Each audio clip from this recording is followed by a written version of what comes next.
Bonjour à tout le monde et bienvenue encore à cette minute de méditation. Notre méditation d'aujourd'hui sera centrée sur Matthieu 5 au verset 9.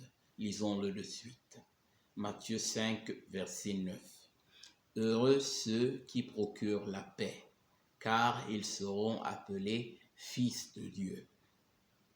Heureux ceux qui procurent la paix, car ils seront appelés fils de Dieu. De quelle paix s'agit-il ici? Eh bien, la paix la plus importante que nous devrions poursuivre, c'est la paix avec Dieu. Car à cause de nos péchés, nous ne sommes pas en paix avec Dieu, naturellement. Au contraire, nous sommes en conflit avec Dieu, car nous nous opposons naturellement à Dieu en péchant, en allant à l'encontre de ses commandements. Parce que le péché est un acte de rébellion contre Dieu. C'est un acte d'opposition contre Dieu, une opposition à sa volonté, ou une opposition à sa personne, une opposition justement à son plan. Et il est clair que aucun homme qui s'oppose à Dieu ne peut espérer prospérer.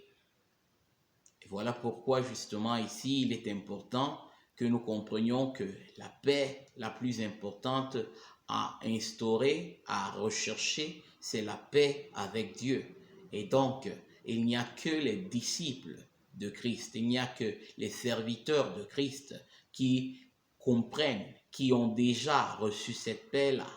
Et cette paix-là est reçue à cause justement du sacrifice que notre Seigneur Jésus-Christ a accompli sur la croix. Car nous avons la paix avec Dieu à cause du fait que Jésus-Christ a pris sur lui tous nos péchés afin que nous puissions être pardonnés de ces péchés-là, afin que nous puissions être déclarés justes aux yeux de Dieu.